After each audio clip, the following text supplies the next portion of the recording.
Hello friends, welcome to rin samayal. Friends, நம்ம rin samayal channel 1k subscriber reach பண்ணிட்டோம்.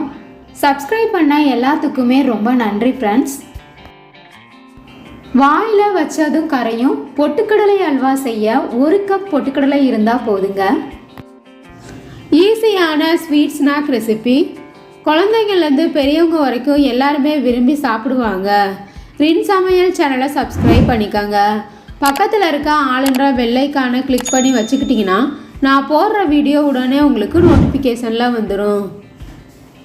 அல்வா செய்கிறதுக்காக 1 cup அளவு பொட்டுக்கடலை எடுத்திருக்கேன். கடாயில் சேர்த்துட்டு அடுப்பை மீடியம் ஃப்ளேம்லேயே வச்சு வறுத்து விட்டுக்கணும். வாசனை வர வரைக்கும் வறுத்து விட்டுக்கணும். இந்த மாதிரி வறுத்துட்டு அல்வா செய்யும்போது ரொம்பவே டேஸ்ட்டாக இருக்கும்.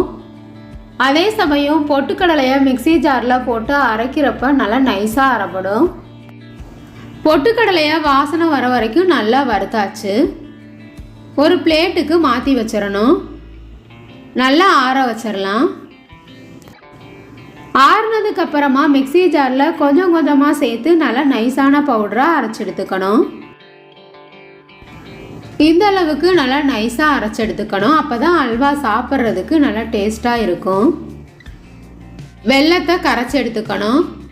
அதுக்கு கடாயில் எந்த கப்பில் பொட்டுக்கடலை அளந்தெடுத்தோமோ அதே கப்பில் 1 கப் அளவு வெல்லத்தை நுணுக்கிட்டு சேர்த்துருக்கேன்.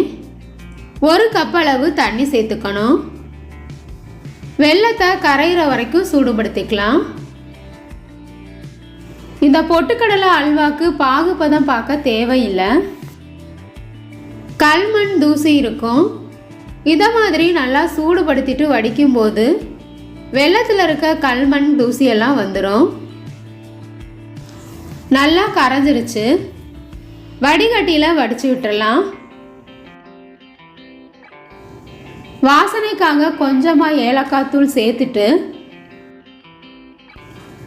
வெள்ளை தண்ணி நல்லா கொதி வந்ததுக்கு அப்புறமா நம்ம அரைச்சி வச்சிருக்க பொட்டுக்கடலை மாவை கொஞ்சம் கொஞ்சமாக சேர்த்து நல்லா மிக்ஸ் பண்ணிக்கணும்.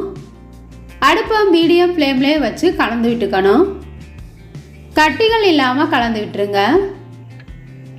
கை ஃப்ளேமில் வச்சு கிண்டினோம்னா வெள்ளை தண்ணி சீக்கிரமாகவே வற்றிடும்.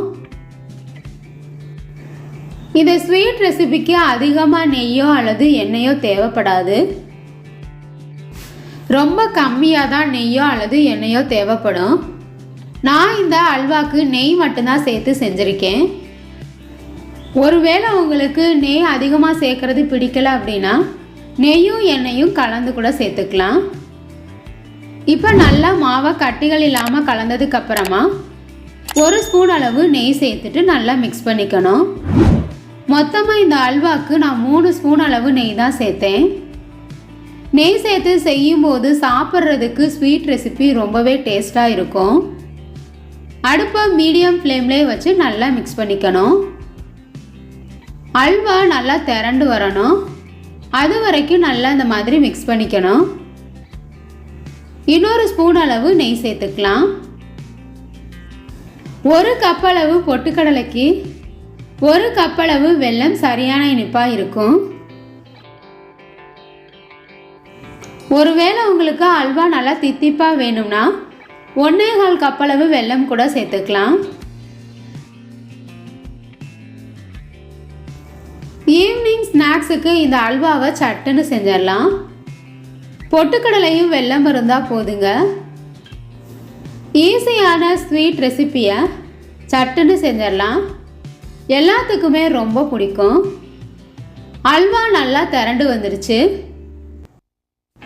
ட்ரே அல்லது தட்டில் ஊற்றிட்டு நல்லா ஆறுனதுக்கு அப்புறமா கட் பண்ணிடலாம். இன்ஸ்டன்ட் அல்வாவான ஸ்வீட் அல்வா ரெடி ஆயிடுச்சு. அப்படி இல்லைன்னா குழிக்கரண்டியில் எடுத்து கூட சர்வ் பண்ணலாம். இதே மாதிரி இந்த ஈஸியான ஸ்வீட் ஸ்நாக் ரெசிபியை நீங்களும் ட்ரை பண்ணி பாருங்கள். அல்வா உங்களுக்கு பிடிச்சிருந்ததுன்னா rin samayal சேனலை சப்ஸ்கிரைப் பண்ணிக்கோங்க ஃப்ரெண்ட்ஸ். ஸ்வீட் ரெசிபி உங்களுக்கு பிடிச்சிருந்தா மறக்காமல் ஒரு லைக் கொடுங்க ஃப்ரெண்ட்ஸ். கமெண்ட் பண்ணுங்கள், ஷேர் பண்ணுங்கள். பக்கத்தில் இருக்க ஆளுன்ற பெல் ஐகானை கிளிக் பண்ணி வச்சுக்கிட்டிங்கன்னா நான் போடுற வீடியோ உடனே உங்களுக்கு நோட்டிஃபிகேஷனில் வந்துடும். Thank you friends.